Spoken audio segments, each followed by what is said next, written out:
Amém, hein, irmãos? Cumprimenta a igreja com a graça e a paz do Senhor. Amém? Vamos abrir a palavra do Senhor, Lucas 7, 11 e 17. Amém? Todos encontraram?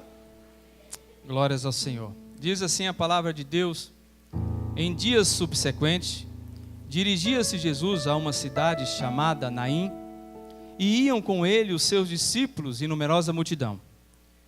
Como se aproximasse da porta da cidade, eis que saía ao encontro do filho único de uma viúva, e grande multidão da cidade ia com ela.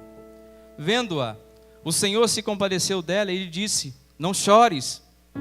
Chegando-se, tocou o esquife e, parando os que o conduziam, disse: jovem, eu te mando, levanta-te. Sentou-se o que estivera morto e passou a falar. E Jesus o restituiu à sua mãe. Todos ficaram possuídos de grande temor e glorificavam a Deus, dizendo: grande profeta se levantou entre nós, e Deus visitou o seu povo. Essa notícia a respeito dele divulgou-se por toda a Judeia e por toda a circunvizinhança. Amém? Feche os seus olhos, vamos orar. Pai, em nome de Jesus, nós queremos, ó Deus, te agradecer. Senhor, nós nos colocamos aqui, ó Deus, para ouvir a Tua voz nesta noite. Espírito Santo, nós clamamos ao Senhor para que o Senhor possa direcionar, ó Pai, a Tua palavra. Senhor, nós pedimos que o Senhor prepare o solo do nosso coração, ó Deus, para que a Tua palavra, como semente, ó Deus, possa germinar, ó Pai, em terra frutífera. Por isso, Senhor, nós nos colocamos diante de Ti, ó Deus, e nos despimos de nós, ó Pai, para podermos vestir do Senhor em nossas vidas. Pai, usa-me a mim como boca do Senhor, ó Deus, que de mim saia virtude, Senhor, para que o Teu nome seja glorificado. Nós Te agradecemos por tudo no nome santo de Jesus. Amém? Aleluia. Irmãos, o tema que Deus colocou no meu coração foi o tempo de Deus. Sexta-feira eu estava pensando em o que falar e eu perguntei a Camilinha, falei: Camila, me dê um tema para que eu possa preparar para levar à igreja no domingo à noite. E ela diz assim: olha, fala do tempo de Deus. Então, a sexta-feira mesmo eu procurei o que falar sobre este tema, o tempo de Deus. E Deus me trouxe a esta passagem sobre a ressurreição do filho da viúva de Naim. Então eu comecei a estudar. E é interessante, irmãos, que algumas coisas nos vêm à memória quando começamos a estudar a palavra de Deus. Eu me converti mais ou menos com 13 a 15 anos, ali na cidade de Jataí. Eu frequentava até então a igreja presbiteriana, ali na UPA, na União da Presbiteriana de Adolescentes. E o recém-convertido, não é? Aquele fogo todo, aquele primeiro amor. E eu comendo a Bíblia, querendo estudar e entender da Bíblia, eu me deparo com este texto. E eu leio, e foi uma das maiores gafes que eu dei na minha vida, na vida cristã, uma das maiores vergonhas que passei, porque depois de ler esse texto, eu procurei o meu pastor, nós tínhamos uma intimidade, gozávamos de uma intimidade grande, e eu disse: pastor, que dor daquela mulher, além de perder seu marido, Naim, perde o seu filho. Irmãos, Naim é uma cidade. Olha a vergonha. O meu pastor então começa a rir naquele momento, e eu não entendi porque que ele estava rindo, não é? E é isso, irmãos. Algumas vezes na palavra de Deus nós temos que buscar o entendimento, buscar estudar. É como outra palavra aqui que fala que Jesus toca o quê? O esquife. Já ri muito também disso, de um pastor que disse, alguém que estava pregando, que Jesus era músico, não é? E qual o instrumento que Jesus tocava? Ele disse que era o esquife. Irmãos, esquife é um caixão, não é? Então tem algumas coisas na Bíblia que nós temos que estudar e ir mais profundo. Então, o título da nossa mensagem hoje é: não chore. Primeiro, irmãos, que o tempo na vida do cristão, ele está acabando. A vida de toda pessoa é como se fosse uma ampulheta, aonde ao nascer Deus então vira a ampulheta e a areia que conta a sua vida vai se esvaindo, vai caindo. Haverá um momento que a sua vida vai chegar ao fim. Esse texto é um texto importantíssimo para quem quer entender a questão do sofrimento e a questão das lágrimas derramadas. Primeiro porque o que é tempo?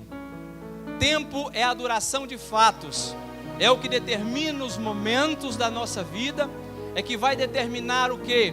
As épocas e as estações. O tempo na vida do cristão, ele vai passar por todas essas peripécias. Por tudo isso, o cristão vai passar. E o tempo de Deus é perfeito.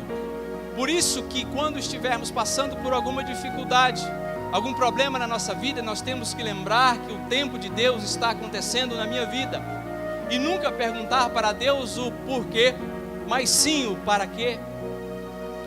Muitos dizem que as coisas acontecem não é por causa do tempo, é por causa do acaso. Agora, irmãos, creio eu que todo aquele que está alinhado com o Senhor Jesus, uma vida reta diante de Deus, eu creio que não existe acaso. Acaso, o dicionário diz, sem causa, sem objetivo ou finalidade. É algo que surge ou acontece a esmo, sem motivo ou explicação aparente. Eu não creio que na vida de um cristão as coisas acontecem por acaso.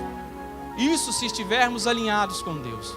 Mas quando estamos separados do amor de Deus e em pecado, talvez podem acontecer certos tipos de coisas que Deus permite, que talvez não era o tempo para acontecer na nossa vida, e o Senhor permite que esse tempo venha a acontecer. Quem era aquela viúva? Quem era aquela cidade? Irmãos, Naim, para contextualizar, Naim era uma cidade muito pequena. Naim era uma cidade que ela estava ali a 4 quilômetros de Nazaré. Ela estava entre o Monte Tabor, que foi o Monte da Transfiguração, e estava no Vale do Armagedon, perto do Vale do Armagedon. Então ninguém iria visitar aquela cidade por ir visitar, só se precisasse realmente estar entrando por ali. Naim significa em hebraico aldeia da consolação. Este é o nome dado em hebraico à cidade de Naim. Esta cidade, ela existe até os dias atuais de hoje. Na casa da mulher, da viúva, hoje existe uma igreja. É a segunda vez que é erguida uma igreja no lugar, porque logo após foi erguida uma igreja, foi destruída e ergueram novamente uma igreja ali. Então Naim era uma cidade que estava a mais ou menos 50 quilômetros de Cafarnaum. Cafarnaum, todos sabem, foi a cidade onde Jesus escolhe para morar aqui enquanto se fez homem. E Jesus, um certo dia, diz aos seus discípulos que ele queria descer ao sul, partindo então de Cafarnaum. Jesus então passa agora a seguir em todo lugar que ele vai com grande multidão, com grandes pessoas. Primeiro porque depois que ele desce do monte, depois do sermão do monte, multidões começam a segui-lo. Exemplo disso está no capítulo 7, versículo de número 1. Tendo Jesus concluído todas as suas palavras dirigidas ao povo, então ele dirigiu as suas palavras ao povo. No versículo de número 9 vai dizer: ouvidas essas palavras, admirou-se Jesus dele e voltando-se para o povo, está vendo que o povo estava acompanhando Jesus? E no versículo de número 11, aonde começamos o estudo deste texto, que diz: em dias subsequentes, dirigia-se Jesus a uma cidade chamada Naim, e iam com ele os seus discípulos e numerosa multidão. Então, aonde Jesus estava passando agora, grande multidão estava seguindo a Jesus. Jesus então, ele passa a sair daquela cidade para Naim. Primeiro porque Jesus não ia passar por Naim por qualquer coisa, não. A palavra diz que ele se dirigiu a Naim. Agora, não é todo mundo que passava por ali, irmãos. Se alguém quisesse ir por aquele caminho, passava ou pelo Monte Tabor, pela grandeza do monte, Na época era um monte muito bonito. Ou o Vale do Armagedon, que era um vale também bonito. Mas passar por Naim ninguém passava. Primeiro porque era uma cidadezinha muito pequena. Uma cidadezinha que não tinha expressividade alguma. Só que acontece, irmãos, que Jesus, ele sabia que precisava passar por ali, porque ali existia grande sofrimento. Jesus, como era 100% Deus e 100% homem, ele sabia que o filho daquela viúva tinha morrido. Naquela época, quando a pessoa morria, em Naim levou-se 4 dias para embalsamar o corpo. Em Betânia não, levava-se 1 a 2 dias, por causa da situação da ciência que era mais avançada, do processo de embalsamento era mais avançado. Então, quando Jesus decide partir de Cafarnaum a Naim, aquele menino, aquele jovem já tinha morrido quantos dias? 2, porque Jesus leva 2 dias para chegar a Naim, mais ou menos 50 quilômetros. E é interessante que quando Jesus sai, os discípulos dizem para ele: olha, mestre, o caminho é este aqui. Jesus então diz: sim, mas nós vamos por aqui. Mas mestre, aqui nós vamos andar cerca de 10 a 12 quilômetros a mais. Jesus diz: sim, nós vamos por aqui. Porque Jesus então já tinha traçado o caminho para seguir aquela cidade. E Jesus, irmãos, quando chega ali, quando chega naquele local, ele chega no período da tarde, porque todos os enterros, os sepultamentos eram feitos no período da tarde. E Jesus se depara ali, irmãos, nesse capítulo 7 aqui, com 4 exemplos claros da compaixão de Jesus pelas pessoas e por aqueles que choram e por aqueles que sofrem. O primeiro exemplo está no capítulo 7, versículo de número 1 ao versículo de número 10. Esse texto aqui do centurião, ele vai mostrar que Jesus se importa quando a doença chega nos nossos lares. Jesus se importa com a doença que chega nos nossos lares.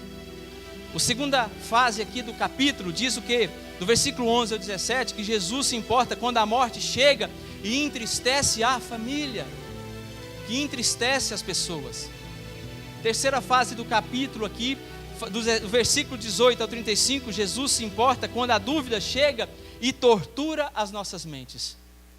Jesus então ele vai distinguindo todas as coisas aqui. No capítulo 7, do 16 ao 50, Jesus se importa com a nossa situação diante de Deus como pecadores. Jesus, ao chegar nos lugares, ele discernia tudo e discernia a todos. Irmãos, Jesus aqui chegando ali, naquele momento, ele estava com uma multidão ao seu lado, não estava? E saindo de Naim, nos portões, na porta da cidade, uma outra multidão. Então 2 multidões se encontram naquele exato momento. Só que os sentimentos são antagônicos aqui, são contrários. Ali naquele momento nós vamos ver uma multidão com Jesus, alegre, contente, glorificando a Deus por ter visto grandes milagres, aprendendo do reino de Deus. E do outro lado nós vamos ver o quê? Nós vamos ver uma multidão chorosa, dolorosa, amargando um sofrimento muito grande. Foi essa situação que Jesus percebe ali. Jesus então, ele se depara com uma mulher que tinha perdido a sua única alegria. Aquela mulher então perde a única coisa de valor que ela tinha na vida. Primeiro porque existia uma lei, e esta lei dizia que se a mulher do marido morresse, ela se tornava então escrava da própria família do marido. Jesus então sabia de tudo isso. Jesus então, ele conhecia a história daquela mulher. Jesus sabia de todas as coisas que estavam acontecendo ali. E Jesus então começa a olhar aquela mulher. Jesus começa então a olhar toda a situação daquele momento fatídico, daquele momento triste na vida daquela mulher. Irmãos, aquela mulher já passava por um período crítico, de desespero na vida dela. Primeiro, porque ela provavelmente ali ela já passou 3 vezes, tinha passado 2 vezes por aquela porta, apenas 2. A primeira vez que ela passa por aquela porta, quando ela casa com o seu esposo, então ela larga os pais e vai morar dentro da cidade de Naim com o seu marido. A segunda vez que ela passa por aquela porta, é quando o próprio marido, a quem amava, morre, e ela então tem que enterrar o marido. E era uma situação difícil para aquela mulher. Se nós formos pensar e analisar como foi a situação, aquela mulher, certo dia, ela acorda, o filho diz para ela: olha mãe, eu não estou bem. Ela então faz um chá, vê o que o filho tem e começa a tratar. À tarde o filho: mãe, eu não estou bem. Imagine se em um momento do dia você chega para beijar o seu filho e o filho está frio. Agora encontra o filho morto. A alegria daquela mulher tinha morrido. Primeiro, porque a mulher não poderia trabalhar e não poderia ter salário naquela época. Ali a mulher não poderia fazer isso. Então agora, o que seria daquela mulher? Aquela mulher então, se ela tivesse que pedir algo, talvez ela pediria a morte, porque nada mais restava para ela. Nada mais restava para ela. Irmãos, Jesus, muitas vezes, ele se importa tanto conosco, que a 50 quilômetros de distância, Jesus então compadece daquela mulher e vai ao encontro dela. Jesus então percebe e sente o choro daquela mulher, a tristeza daquela mulher. Agora eu pergunto, irmãos, aquela mulher era discípula de Jesus? Era discípula? Aquela mulher não conhecia Jesus. Eles não conheciam Jesus porque Jesus estava no início do seu ministério. Então isso quer dizer o quê? Irmãos, muitas vezes nós monopolizamos a bênção. Muitas vezes nós monopolizamos o milagre de Deus, achando que o milagre só acontece para quem é crente, para quem serve o Senhor. Esta mensagem vai nos dizer que não, Jesus se importa com o sofrimento do ser humano.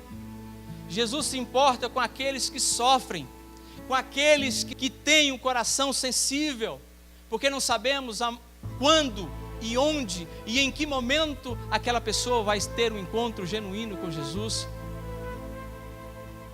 Então Jesus então discerne todas as coisas. Você tem discernido o teu tempo? Você tem olhado o teu tempo? Você tem colocado o teu tempo diante de Deus e feito com que a sua vida seja a serviço de Deus? Porque, como disse, irmãos, a areia da nossa vida está acabando. Cada dia, cada ano, cada década que se passa, nós chegamos perto da morte, chegamos perto do fim. Você tem discernido isso? Você tem usado a sua vida para a honra e a glória do Senhor Jesus? Ou você tem honrado a sua vida com os seus prazeres, com as suas vontades? É por isso que as coisas não vão bem, muitas vezes, justamente porque nós damos vazão a muitas coisas e deixamos de obedecer a Deus. Nós vamos entender 3 lições de suma importância da relação do tempo do sofrimento na vida do ser humano. A primeira lição que nós vamos aprender é que Jesus sempre toma a iniciativa de vir ao nosso encontro. Jesus sempre vai tomar a iniciativa de vir ao nosso socorro. Jesus, ele observa, Jesus sente ali a dor daquela mulher. Jesus precisava fazer algo, como Deus, ele sabia que tinha que estar ali. Agora, irmãos, Jesus faz o tempo dele. Aquele menino, aquele jovem tinha morrido, e Jesus sai de Cafarnaum depois de quantos dias? 2 dias. Ele parte. Jesus caminha. Jesus está indo de encontro àquele jovem. Jesus está indo de encontro àquela mulher.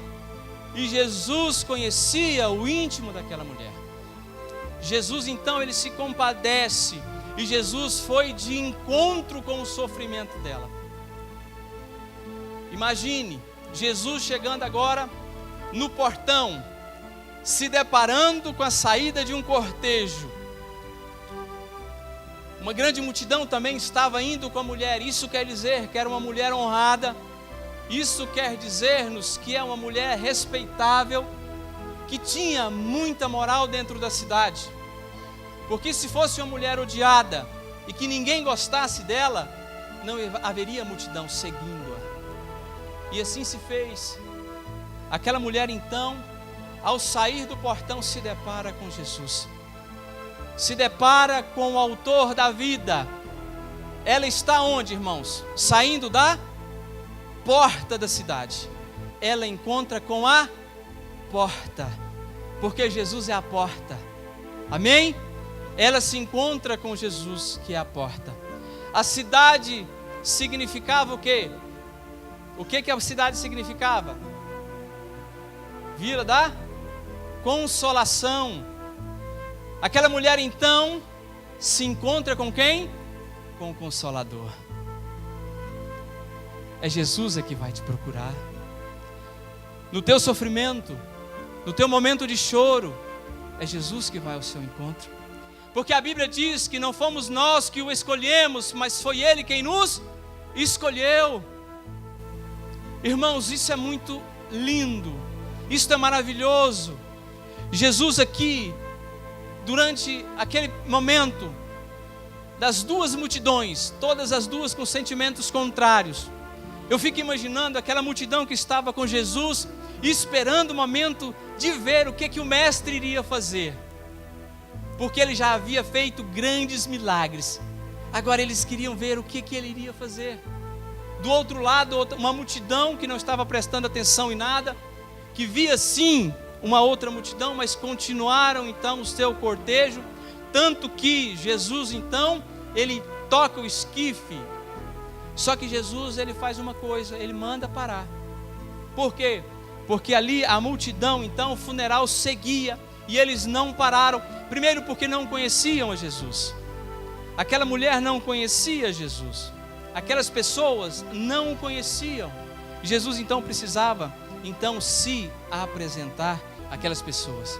Irmãos, nós vamos ver aqui no versículo 2 aqui, 3 aflições que vão se identificar e provocar compaixão em Jesus Cristo. 3 aflições do povo daquela mulher. A primeira aflição é um jovem havia falecido. Morrer jovem representava um juízo divino. Naquela época, irmãos, quem morria jovem representava um castigo de Deus sobre a vida da família e sobre a vida da pessoa. A segunda aflição, a morte de um único filho era considerado um juízo duro. Por isso o motivo era de luto extraordinário. Por isso que estavam compadecendo da sua amiga, daquela mulher, estavam justamente com ela, dando a maior força, como diz nos dias de hoje, porque era momento de crise para aquela mulher, momento crítico, momento único. Irmãos, não há dor maior do que a dor de uma mãe, do que a dor de um pai para com o seu filho ou para com a sua filha. Não há dor maior. E algumas vezes nós vemos pessoas, olha, em algum enterro, dizer o seguinte: olha, eu compreendo a tua dor. Irmãos, nós não compreendemos a dor dele, não compreendemos a dor de ninguém, porque quem sente é só a pessoa. Porque muitos têm um amor diferente de um para com o outro, muitos têm um amor totalmente diferente, não é igual. Amamos quem e amamos quando. Existem amores assim: eu te amo se você fizer isso. Porque hoje, irmãos, existem aquele amor condicional. Eu tenho e imponho uma condição para te amar. Mas o amor de mãe, amor de pai, amor incondicional. Não tem condição, não existe condição para amar. Simplesmente ama. É como Jesus. O amor de Jesus é incondicional. Ele apenas me ama, Ele apenas te ama.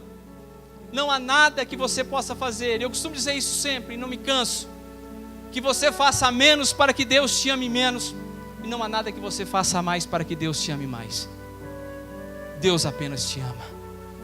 Deus apenas socorre no momento de sua necessidade, no momento de sua aflição. A mãe agora viúva, Jesus então vê aquele momento histórico na vida daquela mulher, o momento então que aquela mulher estava, ou seja, toda quebrada, pequena, se esvazia de tanto chorar pela dor do seu filho, e Jesus então se move de grande compaixão. Vamos ler o versículo 12, olha só o que diz: como se aproximasse da porta da cidade, eis que saiu o enterro do filho único de uma viúva, e grande multidão da cidade ia com ela. Versículo 13, vendo-a, o Senhor se compadeceu dela, e lhe disse: não chores.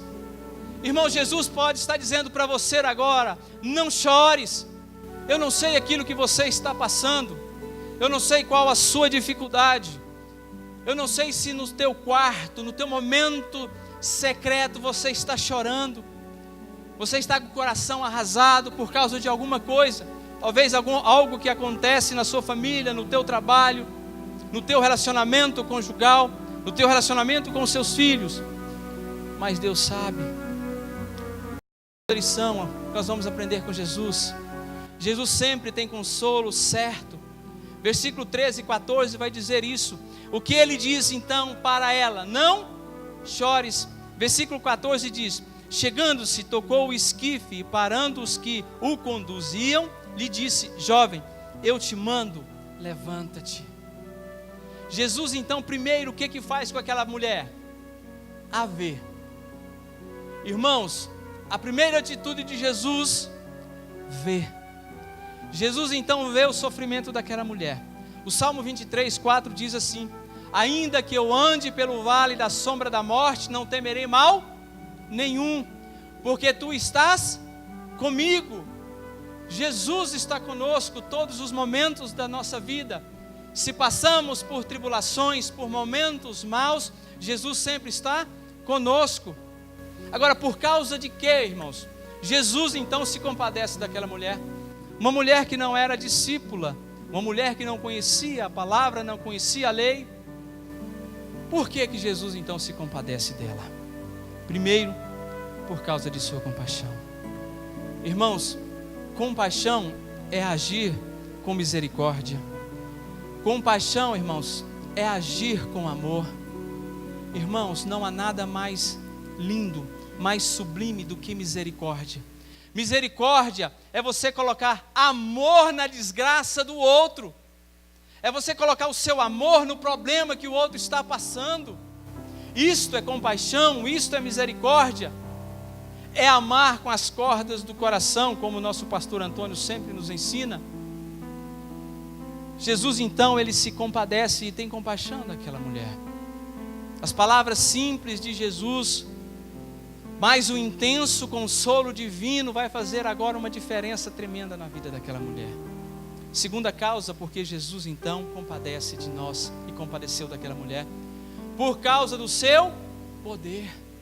Porque Jesus tem sobre si todo poder. Jesus então, quando para ali o funeral, porque, irmãos, é interessante, se nós formos analisar, Jesus toca o caixão, o esquife ali, mas o funeral para quando Jesus chega e toca o caixão? Não para. O funeral segue o seu curso. Isso nos mostra, irmãos, que muitas vezes pessoas que andam conosco, pessoas que estão conosco, nossos sonhos estão morrendo, sabe? As nossas felicidades, os nossos desejos, as nossas alegrias estão morrendo, a nossa vida espiritual está morrendo. Segue então um cortejo para um funeral da nossa vida. Existem pessoas que fazem o quê? Querem nos levar para nos enterrar. Existe muito isso no nosso meio. Existem pessoas que lhe conhecem, mas talvez não lhe querem bem, querem enterrar os seus sonhos. Irmãos, Jesus aqui, ele entende tudo isso. E interessante que Jesus então aqui, ele vai quebrar todos os princípios aqui, vai quebrar todos os paradigmas, porque Jesus, ninguém pela lei poderia tocar no morto, porque quem tocasse o morto seria considerado religiosamente impuro, uma pessoa impura. Jesus veio mostrar que Ele estava acima de tudo isso. Jesus veio quebrar todos os paradigmas daquela tarde. Irmãos, e eu transcrevi, porque isso aqui não é meu e eu gostaria de ler, de alguém que entendeu de uma forma tão sublime este texto, no momento em que Jesus então fala para aquele jovem levantar-se. Olha o que este homem, um santo de Deus, eu creio que o Espírito Santo move aquele coração e ele entende isso. Eu vou ler, isso não é meu, eu transcrevi. Diz ele: essa exclamação majestosa penetrou até o mundo dos mortos. O falecido recebera a palavra do Senhor, a palavra da vida, saída dos lábios do príncipe da vida, gerou força vital no falecido.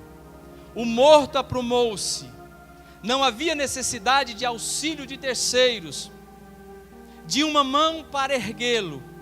O morto levantou-se sozinho e começou a falar. Vivia novamente como se jamais estivesse morrido. O Cristo, o ungido, o Messias acordou alguém da maca mortuária com a mesma rapidez e facilidade com que outra pessoa tenta despertar alguém do sono.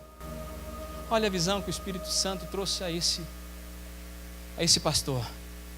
A visão que entra então em um mundo espiritual e resgata no mundo espiritual, traz a vida àquele que estava morto. Jesus é assim, irmãos. Jesus, Ele quer restaurar. Jesus, Ele quer reviver. Jesus, Ele quer ressuscitar até os teus sonhos. Se os teus sonhos estão mortos e você está enterrando, Jesus quer ressuscitar o teu sonho.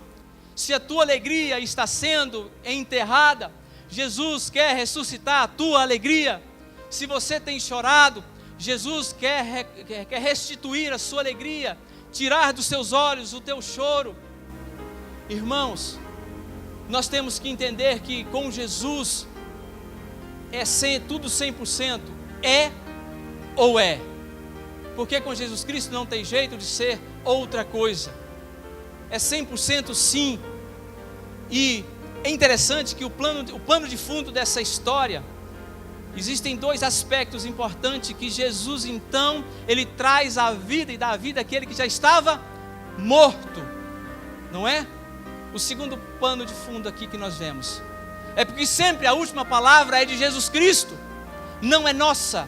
A última palavra é de Cristo. Se Cristo diz, acabou, c'est fini. Amém?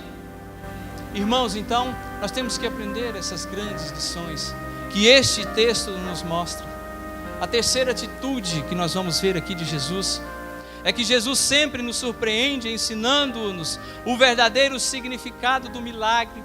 Jesus, todas as vezes que fazia o milagre, Ele quis ensinar o verdadeiro sentido do milagre. O que Jesus quer ensinar através desse texto, irmãos? Primeiro, porque um milagre verdadeiro traz o quê? Temor. Todo milagre, quando ele é verdadeiro, traz temor. Olha o que vai dizer o versículo 16, acompanha. Todos ficaram possuídos de temor. Quando Jesus diz a ele, fala ao jovem, então jovem, levanta-te. Aquele jovem faz o quê? Obedece na hora. Aquele jovem então se põe de prontidão, assenta e se levanta e começa a falar como se nada tivesse acontecido. O que é temor? Temor na relação com Deus é o amor que atrai. Se temos temor de Deus, é o amor de Deus que nos atrai. Quem teme, respeita, porque temor também significa respeitar. É respeitar alguém que você admira, alguém que você ama. Quando tememos aos nossos pais, o que nós estamos fazendo? Tendo respeito, não é? O amor do meu pai está me atraindo, por quê? Porque eu sei que ele não quer nada de ruim para mim. Aquilo que ele fala é para o meu bem, não é? Não é para o meu mal. Segundo, irmãos, porque o milagre verdadeiro glorifica a Deus. Jesus queria que eles entendessem isso, para que pudessem glorificar ao Pai. Olha o que ele diz aqui, versículo ainda 16: e glorificavam a Deus, dizendo: grande profeta se levantou entre nós. Então o povo que outrora, antes estava chorando, lamentando, agora junta-se com aqueles que estavam andando com Jesus e começam a glorificar a Deus. Você tem sido este povo que tem glorificado a Deus através dos milagres que Deus tem feito na sua vida? Ou você não tem observado os milagres que Deus faz? Irmãos, primeiro porque nós queremos, sabe, aqueles milagres estonteantes, grandes milagres na nossa vida, e começamos a focá-los e a querê-los e a buscá-los. Deus começa a fazer certos milagres tão pequenos nas nossas vidas e nós deixamos passar sem observar. Queremos os grandes milagres, mas muitas vezes Deus vai nos dando ao pouco. Irmãos, porque Deus é assim, Deus nos dá a conta-gotas, porque aquilo que Deus dá, Deus não tira. De enxurrada o diabo te dá, mas Ele tira com tanta facilidade, irmãos, com tanta facilidade. Jesus queria ensinar através do milagre também, porque o verdadeiro milagre, ele conduz a Cristo. Todo milagre que você tiver na sua vida, irmãos, aprenda a testemunhar, aprenda a falar para a igreja, para que o milagre, para que a bênção da sua vida fortaleça e dê uma injeção de ânimo na fé de quem está passando por problemas. Talvez um testemunho seu vai fazer grande diferença na vida de quem está passando por dificuldades. Amém? Por que não testemunhamos? É vergonha ou é timidez? Nós precisamos discernir essas duas coisas. Todo vergonhoso, se você colocar algo na mão dele, ele acaba fazendo, com dificuldade, mas acaba fazendo, gaguejando, mas acaba falando. Agora o tímido não faz de forma alguma, e a Bíblia diz que os tímidos não herdarão o reino de Deus. Será por quê, irmãos? Mera covardia? Porque o cristão não é covarde, porque Deus tem nos dado um espírito de autoridade, um espírito de bravura, um espírito excelente. E quem me capacita, irmãos, é Ele. Deus me escolheu, não foi porque eu sou capaz, Ele me escolheu porque eu sou incapaz, e a capacidade vem dEle. Irmãos, quem me conheceu há 35 anos atrás, a primeira vez que eu peguei no microfone, meu Deus, a minha voz não saiu, primeiro porque o microfone não ficou no rumo da minha boca, tremia tanto que o microfone ficava assim, irmãos. Irmãos, há pessoas que são tão vergonhosas, e comigo era vergonha. Primeiro porque algumas coisas acontecem nas nossas vidas, no nosso dia a dia, no nosso crescimento, que nos machucam e nos fazem enxergar muitas vezes que nós não somos nada, que não somos capazes de nada, mas a nossa capacidade vem do Senhor Jesus. É o Espírito Santo que nos capacita. Se você acha que você é incapaz, você está redondamente enganado, porque aquele que opera em você, Ele é maravilhoso, Ele tem todo o poder. Agora basta que nos deixemos ser usados por Deus. E quando nós encontramos com Jesus Cristo, como aquela mulher, nós temos que anunciar Jesus para as outras pessoas. Nós não podemos, irmãos, reter a bênção, nós não podemos reter a presença de Jesus, porque quando a alegria de tê-lo nos invade, nós também temos que ter aquele desejo para que a alegria também repasse para quem nós amamos. Jesus se compadece das nossas fraquezas, das nossas decepções, das nossas frustrações. Irmãos, Salmo 56, versículo 8 diz o seguinte: que Ele põe as minhas lágrimas em um odre, em uma taça. Jesus põe as tuas lágrimas e as colhe numa taça. Jesus, quando saiu de Cafarnaum, Jesus lia todas as lágrimas daquela mulher. Nós temos uma história muito linda na Bíblia. É a história de Agar e de Ismael. Abraão, quando manda a sua concubina ir embora com o seu filho Ismael, dá-lhe água, dá-lhe pão e manda ela ir embora. Ela então, no momento do deserto, ela se vê sem pão e sem água. Irmãos, aquela mulher, para não ver o seu filho morrer, ela deixa o seu filho debaixo de um arbusto, de uma árvore, uma pequena árvore, e afasta cerca de 150 metros de distância, também senta debaixo de uma árvore. E o que ela tem, o que lhe resta na vida? Chorar, porque ela não queria ver o filho morrer. A Bíblia diz que Deus escutou o choro da mãe ou do filho? Do filho. Aquele menino não sabia falar nada. Aquele menino não sabia, Ismael não sabia balbuciar uma palavra sequer.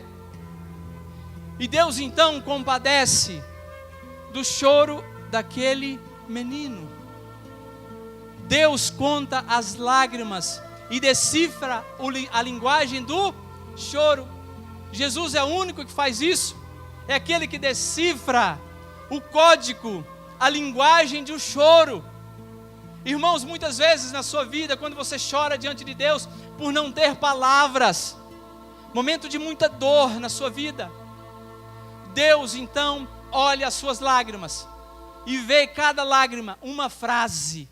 Jesus, ao olhar para aquela mulher chorando, Jesus vendo as lágrimas correrem, Jesus lia a cada lágrima uma por uma. Alguém disse: há coisas que palavras não falam, letras não escrevem, papéis não recebem e fitas não gravam. As lágrimas são a linguagem da angústia e da dor. Irmãos, não sei por que você tem chorado ou pelo que você tem chorado. Talvez aqui existem mães, existem pais que têm chorado pelos seus filhos, têm orado pela vida dos seus filhos. Talvez aqui filhos têm chorado e orado pela vida de seus pais, para que se convertam, para que conheçam ao Deus que eles servem. Eu não sei o teu choro, irmãos, mas uma coisa eu digo: algumas vezes eu tenho chorado na presença de Deus. Deus enxugará toda lágrima do nosso rosto. A palavra de Deus disse que Ele enxugará toda lágrima do nosso rosto. Romanos 4,17 diz o seguinte: Deus traz à existência as coisas que não existem. Se o teu sonho acabou, Deus vai trazer ele novamente à existência. Se aquilo que você deseja morreu, Deus vai trazer novamente à existência. Se a tua vida espiritual morreu, você está enterrando a tua vida espiritual, Deus vai trazer à existência novamente aquilo que morreu. Jesus vai ressuscitar tudo aquilo que é mais importante na sua vida, irmãos.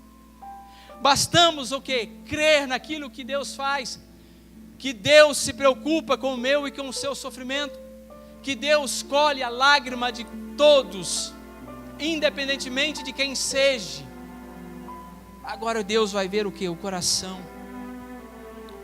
Definitivamente a morte encontra com a vida naquele dia. Eu quero clamar agora. Eu quero desafiar a você a se colocar de pé.